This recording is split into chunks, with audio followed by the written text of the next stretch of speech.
Hi,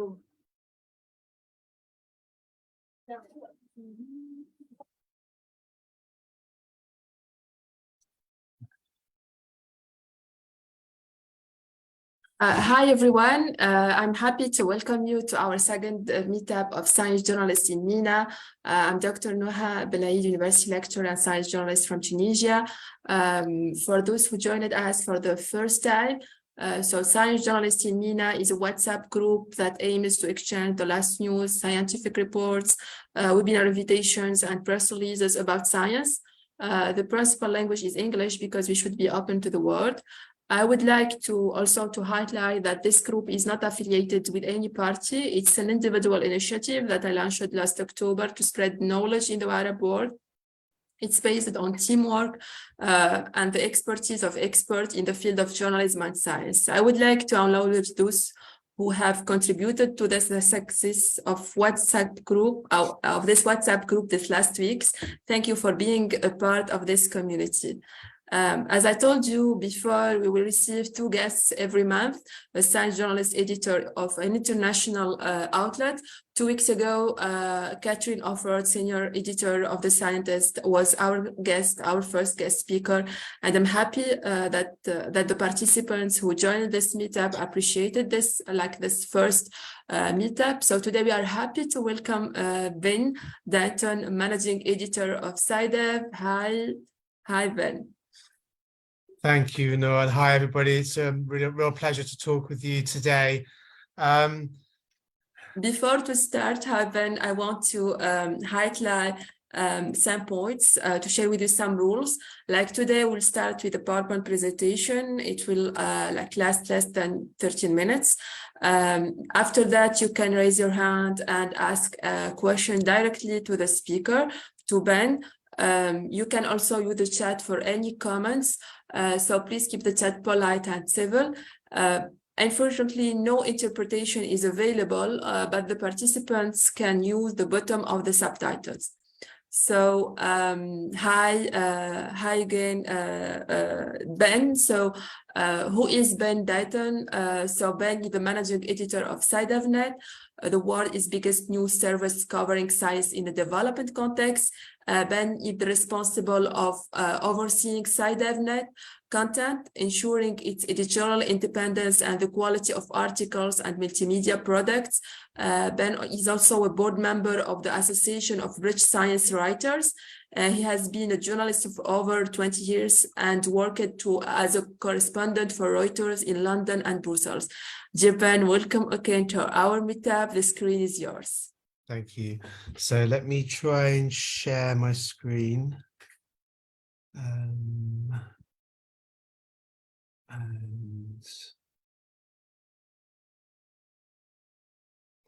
Okay, so is everybody hearing me okay? And everyone can see the presentation okay? Yeah, it's okay. Yes. Good.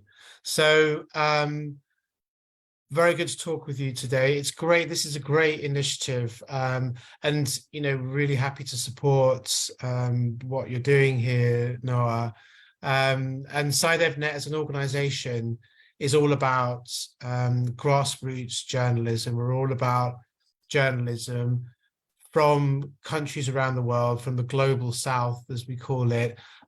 You'll see before I start, we have this picture of the SciDevNet team. Bothaina Osama, who many of you will know, is our coordinator for the Middle East. So Bothaina runs our entire Arabic language edition. She's and I'll give you her email address at the end if you don't have it.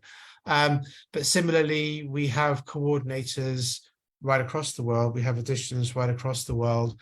And you can see here in this picture, we have Luisa Masserani, who runs our Latin America edition in Spanish. We have Joel Adriano there in the middle. He runs our Asia Pacific edition. We have actually our Sub-Saharan Africa editors have changed since this photo is a bit out of date, so we need to do a new one. This is before the pandemic, so it's quite a few years ago. So let me begin. So SciDevNet is a science journalism publication. We write in Arabic, of course, also in French, in English, and in Spanish.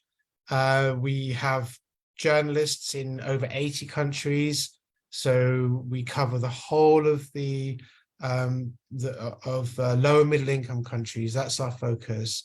So our focus is telling the story of science, how it affects people in low and middle income countries. And then we try to give a global platform to that. So we have our journalists in sub-Saharan Africa, for example, who are writing about science and how it affects their countries. And then our edition in the UK, our global edition, we take those stories, we make them as powerful as we can, and then we push them out to a global audience and really try to give a platform to those journalists so they can tell their story in a very authentic and very meaningful way. And Ferdinand knows about this because Ferdinand is one of our contributors, key contributor for our French-speaking edition. So plaisir that you're here, Ferdinand. This map's a little bit out of date, as I just alluded to. So in our Latin America edition, we're coordinated from Brazil. That's Luisa Masserani. In our African editions, Bothaina's based in Cairo in Egypt. So she covers the whole of the North Africa, Middle East region. But in sub-Saharan Africa, we're now coordinated from Cameroon and Nigeria. So Cameroon for our French language edition and Nigeria from our English language edition. So this is a little bit out of date. And then Joel, who I showed you, is based over here in the Philippines in Manila. So, oh, sorry, let the animation go. So SciDevNet was founded by somebody called David Dixon. He was the news editor of Nature, the science publication Nature, back in 2001. So we're over 20 years old. And at the time that he founded SciDevNet, he founded us as, I'll just move right on because he founded us as a web-only science news publication. I see there's a hand up. Is that somebody have a question?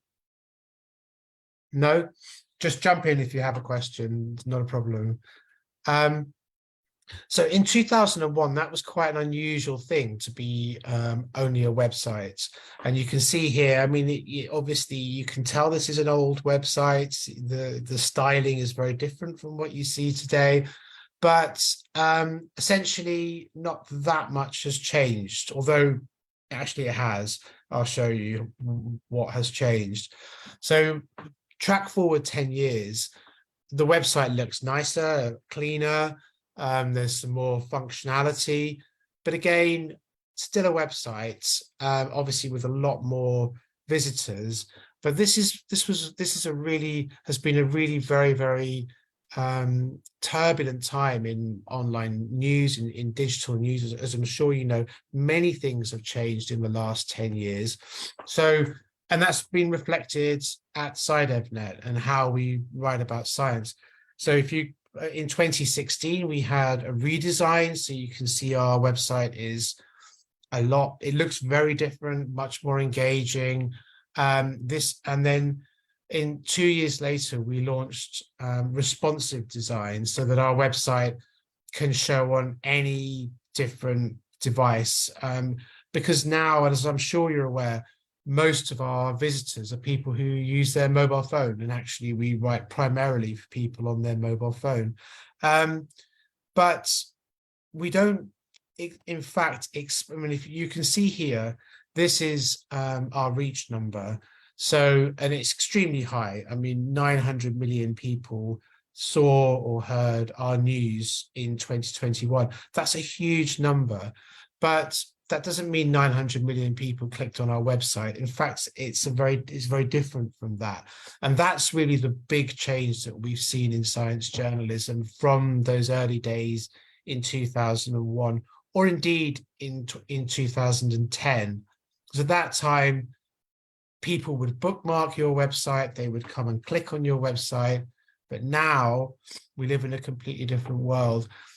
First of all, social media is a huge thing, as I'm sure you all know about social media. But even that is changing. So if you look at, I thought these are two really interesting graphs. If you look at our reach, back in 2018, which seems like such a long time ago now, the blue section here relates to social media, and really starting from 2015, we saw, and if I go back to the graph, you can see, so 2015, this bump here is when we really started to get people, to reach people on Facebook. And we started putting out our stories on Facebook, and we saw very high numbers of people looking at our stories, clicking on our stories. And so this, at that time, was really the most important factor. But if you look forward to 2021, that blue has really shrunk. And in fact, this orange here is syndication has become much, much more important. Now, and you'll see the graph again, so if 2016, 2017, 2018, that was really the peak of social media. But that was the time just before the pandemic when you had Cambridge Analytica. You started to have some questions about Facebook, and Facebook became harder and harder to deal with, something that we've experienced. And we struggle with it still, but something else has come up that matters a lot more to us. And so we're calling it, we call it syndication. Actually, it's made up of lots of different things. The most important thing for SciDevNet is podcasting. So we produce podcasts. We produce them in the format of radio shows, and we have partnerships with radio stations who broadcast them. So that gives us extremely high numbers.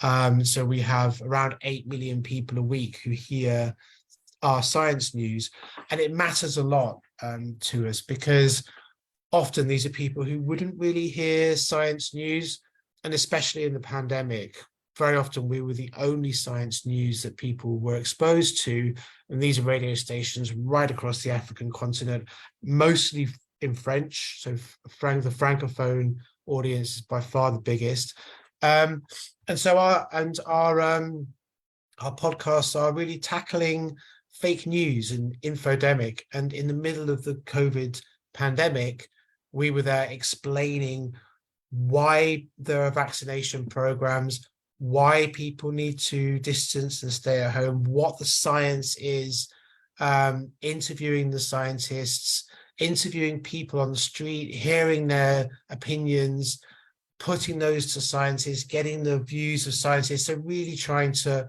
bring science to the situation, and we won a number of awards because of our work there. We won the AAAS Kavli Science Journalism Award, which, if you know about science journalism, is the best one you can win. So we're extremely happy about that. And we also won. We were nominated for the One World Media Award, again a very important media award in development. So, and that's really thanks to our efforts in podcasting. But podcasting is only part of it. And the other part of it is our editorial decision to move away from writing news stories. So it's because previously we had kind of churned through research news. We write about papers as they came in, fairly short news stories.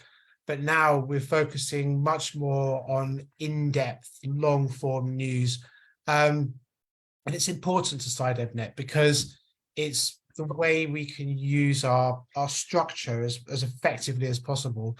We have people, as I said before, all over the world, science journalists who are, they're experiencing climate change, disease, corruption. And if we can pull those threads together, we can produce stories like this one is a very great example, which during the last year, we looked at COVAX, the UN program for COVID vaccination. We found that the promises or the objectives of the COVAX program were completely unrealistic, had no they had no awareness of a lot of the systemic issues they had to tackle to get the level of vaccination they were aiming for. And it's an extremely important story, and one of the most important stories to us has been the inequity of vaccination and, of course, healthcare around the world, and something that came up so clearly during the pandemic. And we've done our best to highlight that through our coverage. But so, for example, this story was republished by a number of newspapers, including The Guardian in the UK, El País in Latin America. I've just given you here some examples of newspapers that we publish our articles. And that's really where we can make a big difference. And that's where we can get those very high reach numbers from. So, that's really our focus over the next year and coming months, is to do more of these long form investigations, to look across our regions, how we can join the dots, how we can pull out themes, and to partner with the world's media to, and what we do very often is we will speak with, let's say in the case of The Guardian, we'll speak with them beforehand. We'll tell them what we're planning, we'll share with them the article, and we'll agree with them to publish on a certain day. We publish both on the same day, but they have it as an exclusive, and that gives us a kind of guarantee that they're happy to publish it. So beyond that, of course, things are changing all the time.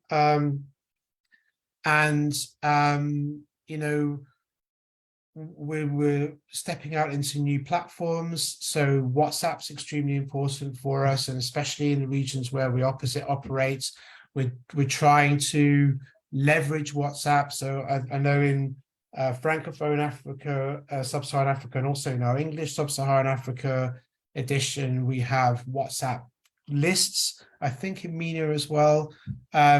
So we have our editor has a smartphone on the desk next to them. On that smartphone, there are many, many lists of WhatsApp subscribers, and they will then copy our stories, send it out to the WhatsApp subscribers. It's working okay. We want to try Telegram as well. Also, we use TikTok. Again, it's working okay for us. I think we can do better with it, but it's a drive to broaden our audience, and especially with science news. It's the real challenge with science news is reaching young people and engaging young people. And young people don't read news much. They don't buy newspapers. I'm sure you know that.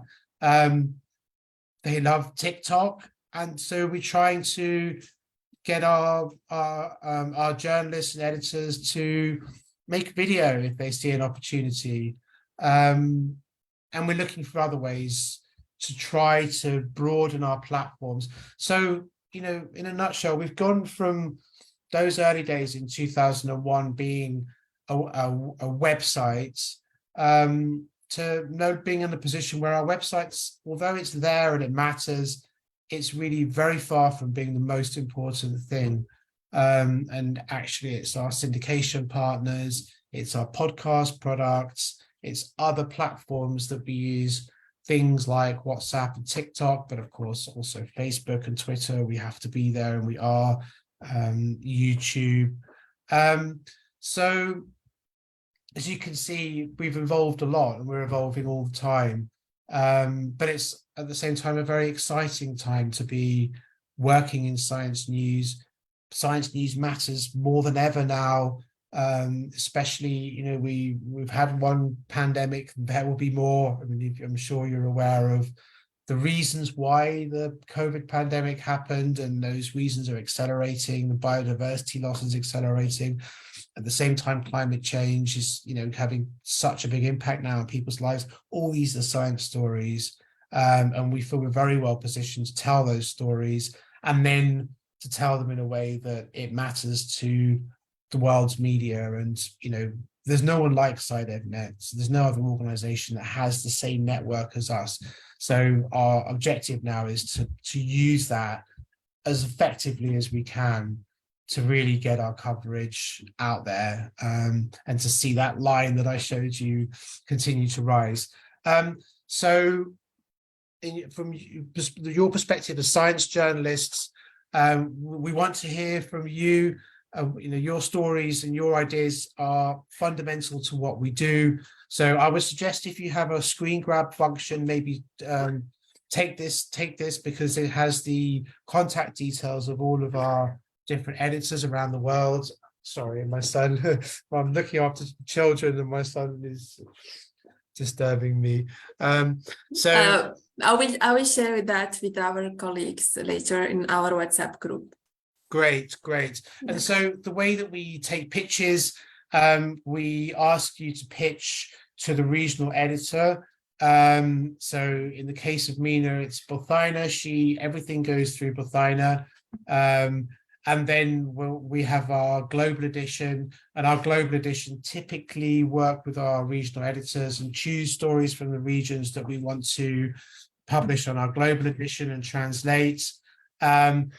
The person that runs our news editor for the global editions, Ruth Douglas. You can also email her directly if you have an idea that you think really is going to be relevant to the global audiences.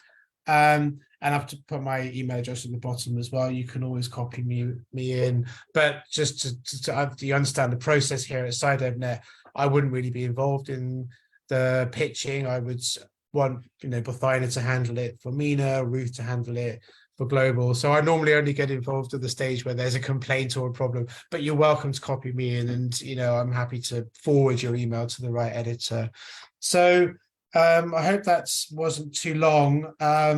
That's the end of my presentation. I'm happy to take any questions if anybody has any.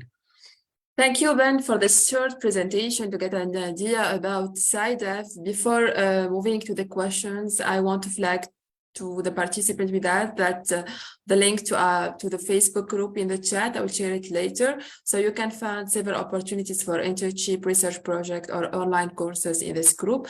Please invite your friends and colleagues who can be interested in science. And if you want to reach out to SciDev Arabic, as Ben said, so our colleague Bothaina Osama, the editor of the Arabic edition, is a member of our WhatsApp group. By the way, I would like to thank her for her valuable contributions in this group. So if you have any question, please feel free to share this question directly with Ben, or maybe I can start. Can I start? Yeah, go ahead. My name is Abdurrahman Abu Talib for recording. Thank you, Ben, and thank you, Nouha, for this initiative. We appreciate your effort. Actually, I noticed something based on your graph that you showed us.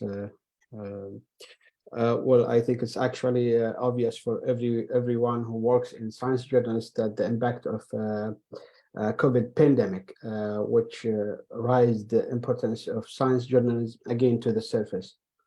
My question is, what the challenges that you faced, and what is the change that COVID bring to your desk? I mean, to change your policy to dealing with the science news, fact checking. What is the most important thing that COVID pandemic change in the style of scientific work in your side of the website? Thank you. Thanks. Yeah, it's a great question. So COVID's had a huge impact on the work we do. Max, will you excuse me, just answer the door, please. So I think the biggest defining element of COVID is that inequality that has become so clear following the vaccination campaigns. So that's something which, we really seek to highlight. And I think, lots of things went wrong during the COVID's response. So the task now is to pick that out so that it doesn't happen next time round. At the same time, I think you rightly mentioned, Abdul Rahman, that COVID has, during the COVIDs, pandemic, we saw a very large spike in interest in science news, and the graph I showed is fueled by that. And I must say that this year, as interest in COVID has tailed off, we have found it harder to keep people engaged in science news. I think readers forget quickly, you know. So that's also the struggle, is to keep reminding people that science matters and to demonstrating that science matters. Okay, thank you. Good. Maybe I have a question. Is regarding like sharing the experience with the Guardian. So how things are going? So how you manage that? How you pitch them the idea? Like the process in general? Yep, the process. So we have contacts there on the development desk. So if we have a story we think will be interesting to them, when we have a story that we think is interesting, we start an initiative. We go around a lot of our syndication partners, you know, trying to get someone interested in the story. We normally go to the Guardian first because we think that when they publish it, that's when we get very high numbers. There are news brands that is very powerful. We also get on quite well with the Telegraph. They're next number 2 on our list. And essentially it's really that. We have our contact person we know, we email them, we explain what we're doing. We try to be very open and frank. We send a Word document with the article in it. Often they'll come back with questions, so we will then respond to those questions. Yeah, that's the process. So maybe like another question, like there is a link with the first question. Maybe an Arabic outlet could like contact you, and why not maybe translate the story into Arabic? Because I know that because every team, like the Arabic team is independent, has a certain independency. So maybe like you provide some other stories different than the Arabic edition. Is it right? Sorry, I didn't quite understand the question. Do you mean? I mean that can any Arabic outlet, be in contact with you and translate the story? Of course, yeah. So everything we publish is Creative Commons. We encourage people to republish it. That's what drives that syndication graph. As you know, we publish in Arabic, so a lot of our stories are republished by the Arabic media.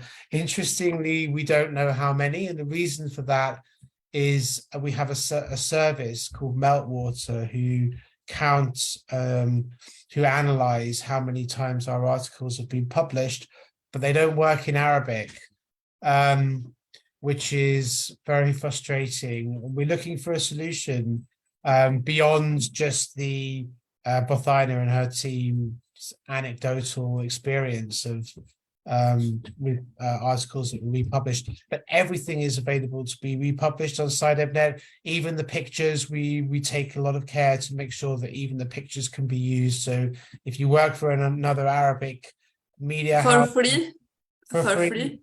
All of it's Good. free. Okay. So please go ahead. Please republish. You mean Ben that it's under common creative. Yeah, Creative Commons. Yeah, Creative Commons. So it's, But you don't pay for that. Yeah, no, I don't. I mean, it's not necessary to pay, but anyone share your materials should mention that it is. Yes, please. If you republish our article, please mention it. If possible, please link back to our website, but at least if you can mention SciDevNet in the story, then that's enough.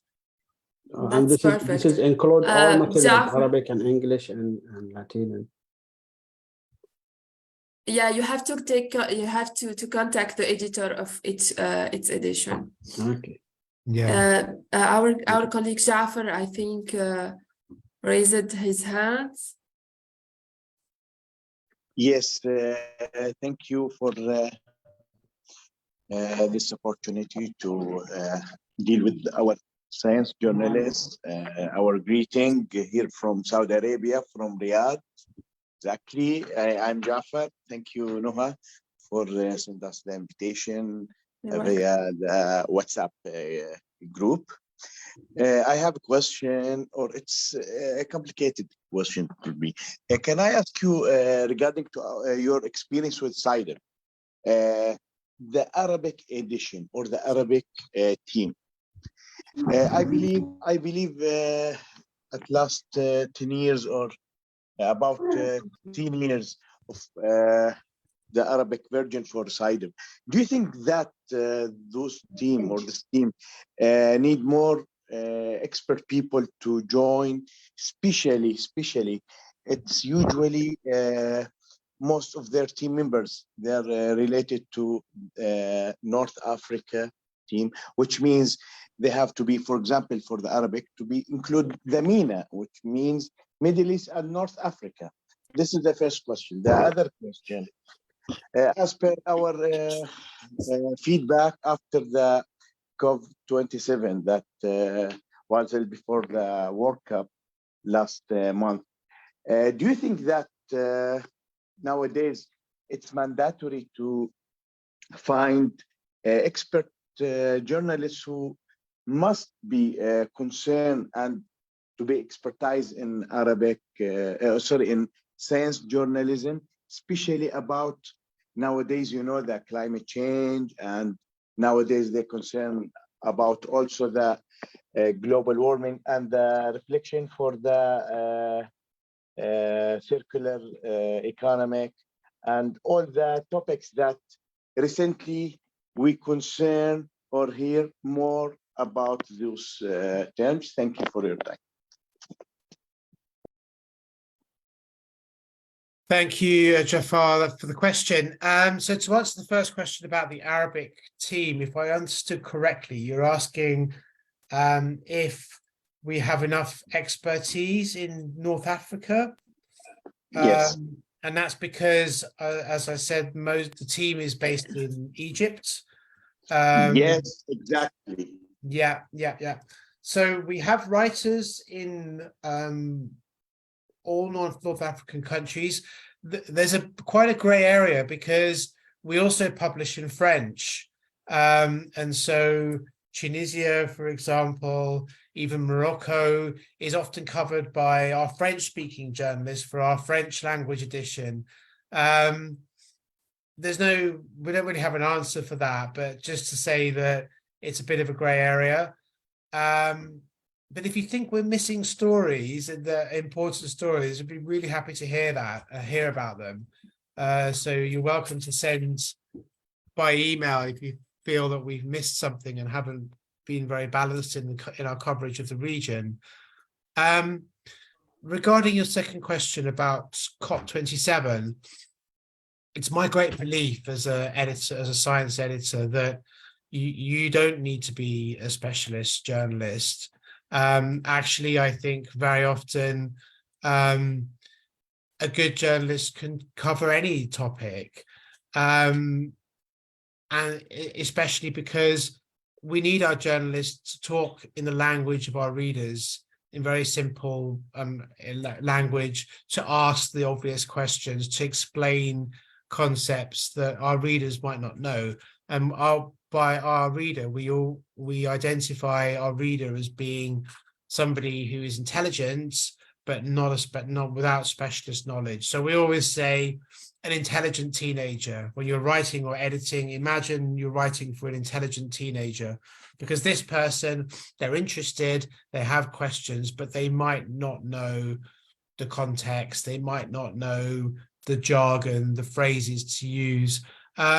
So for that, I think any journalist can cover science and should cover science, but that journalist has to be a good journalist and has to give the right context and has to, when they don't understand, find out. And that's often where the problem is, I think, is that journalists don't, they'll write a story, they'll misrepresent the science, the data.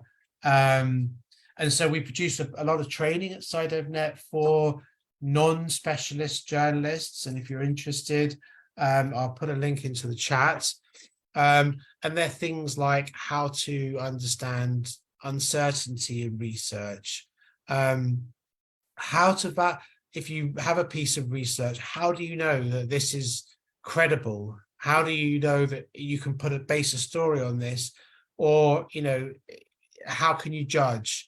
So all of these questions are answered in our training course, and I'll just drop a link in the chat, so you're welcome to have a look. That's it. If that answers your question, I hope that answers your question. Okay. Thank you. Thank you for your feedback. Yeah.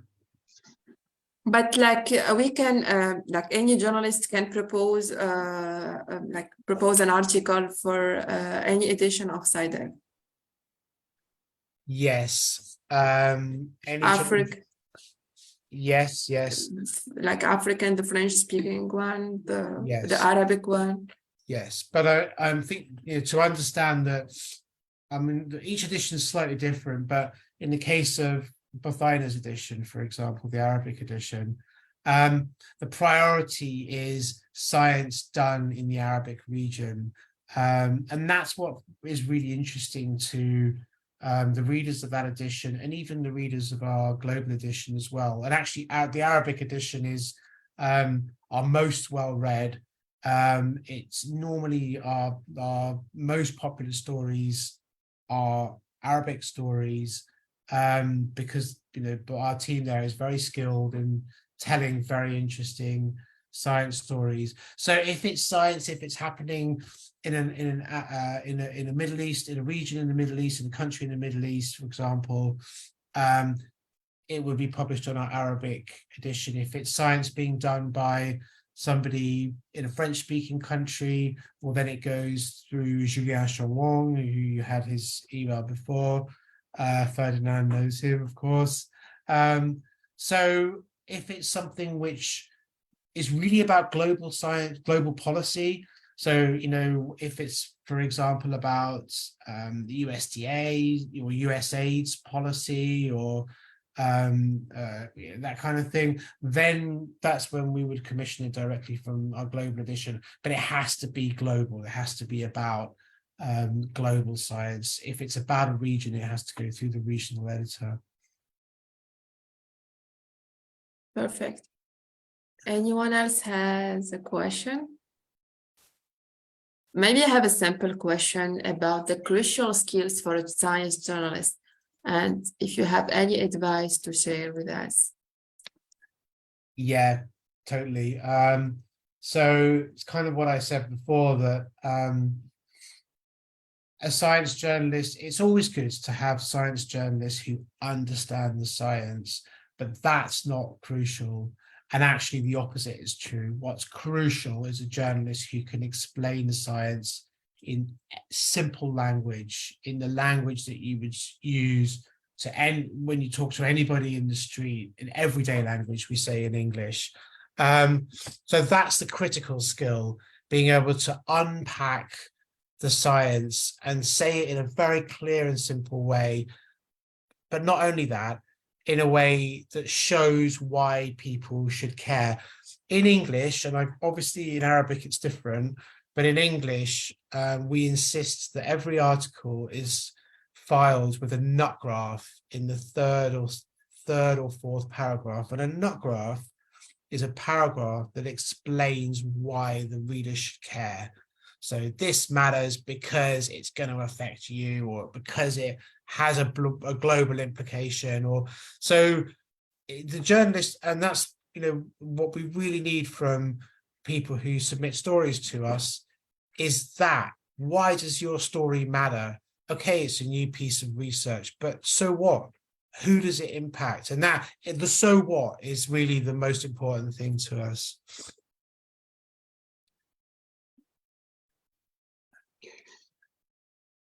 Last question, if possible.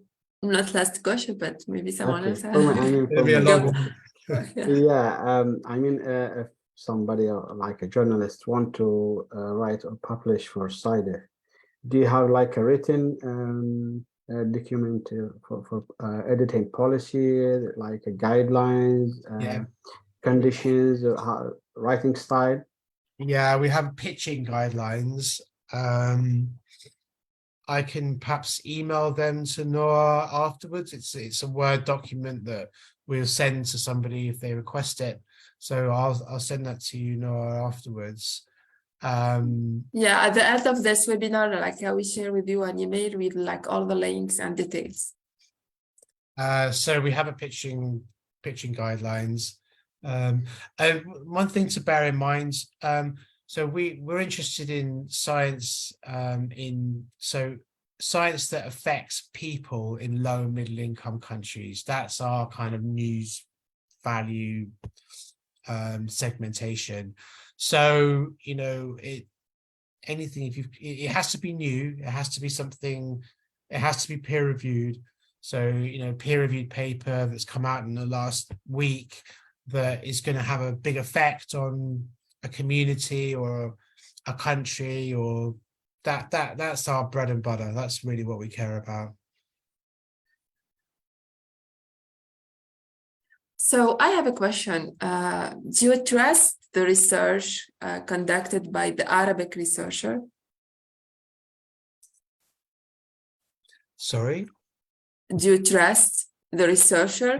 Do we trust research conducted by Arabic researchers? Yeah. We trust, well, we don't trust anybody, but we believe peer-reviewed research. So any peer-reviewed research, you know, that's what for us makes it worth writing about. And of course, it's great research done by Arabic researchers. For example, we interviewed an Arabic researcher, and I've forgotten his name, but he was one of the team that produced the Oxford COVID vaccine. Extremely interesting chap. So yeah, we trust peer-reviewed research, essentially. Doesn't matter who Even from like scientific Arabic journal. So there's always a question about the journal, and we have to be sure that it's a credible journal, and that's for Bethina to judge. So yes, of course, if it's Nature, if it's, you know, one of the science journals, of course, that's a high impact factor journal. If it's a journal that none of us have heard of, well, we defer to our regional expert, but also we won't cover research without speaking to other researchers in the same field to get their view. So if we're told by everybody else that this research, you know, makes no sense, no one's ever heard of this guy, well, that will affect our decision about whether to cover the research. Any other question? I still have a question. Okay, Ferdinand, press cards. Yes. So Ferdinand, I've done everything I can. I'm waiting for Julien. So if there's anybody who, as soon as Julien sends me the list, we'll send out the press card. So it's for Julien to send me the list. great. All the correspondents of SciDev had the right to get a card. Right, just to let you know. Yeah, sorry, to the context. So we've produced a press card for our writers. Anybody who writes for us, we're happy to produce one for them. So to get that, you talk to your regional coordinator. So in the case of in the Francophone edition, it's Julien Chonwong. In the Arabic edition, it's Bethina Osama. So and the regional editor will then submit to us a list of journalists, and we'll then produce that. And what we do is we produce it as a PDF and we send it to you for you to print locally, because it's much easier and cheaper for everybody to do it that way. a good opportunity and a reason to join your team as a writer. Like another question, like most of science journalists are talking today about climate change, but what the other topic that SciDev can interested in, and like the most important topics covered by SciDev this period of time? Yeah, so of course climate change, as you say, is really But important. yeah, but of course there are some other topics. Well, the point is, I think all of these topics are interconnected. So like health is a huge topic. We've just had a pandemic, but actually health and climate change affect each other. So, you know, through biodiversity, which we care a lot about, and we just had the UN Biodiversity COP, the COP 15, which is extremely interesting to see how unwilling which countries are to actually, they make all the promises, but when it comes to actually putting the money forward, that's where the problem is. Biodiversity is a huge issue. Adaptation. So we're also really interested in gender and how gender issues affect the topics that we cover. We try to take a gender lens to everything that we write about. So what that means, it sounds like a complicated thing, but it's not. What it means is asking how research affects families, women and families, asking, you know, research when researchers are promoted, for example, we do role models. We talk to successful women researchers and we ask them, what hurdles did you encounter? What would you like to see change? Because we want to see more women in senior research positions. There aren't enough. And by calling it out, by writing about it, by publishing their stories, you know, we hope to try to change that. So gender matters to us a lot. Also data, big data is hugely important. Artificial intelligence, you know, especially when it's used for facial recognition by repressive regimes, that's, you know, has a huge impact on people and is a, you know, really important story for us. So yeah, lots of different topics. Anything about science that affects people is interesting for us.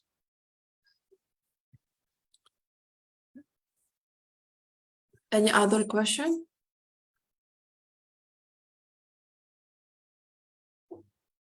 I think this is the end. If there is no questions, so my sincere thanks to our speaker today, Deighton, Managing Editor of SciDev, and to all our webinar participants, including who posted questions. As a reminder, you can review this webinar on our Facebook group, Science Journalists in MENA, and also WhatsApp group. If any participants would like to join our WhatsApp group, please email me after this webinar because I will share with you all the details, even the links and contact details, and I will be happy to add you to our group. I would like also to acknowledge again those who have contributed to the success of our WhatsApp group that last week.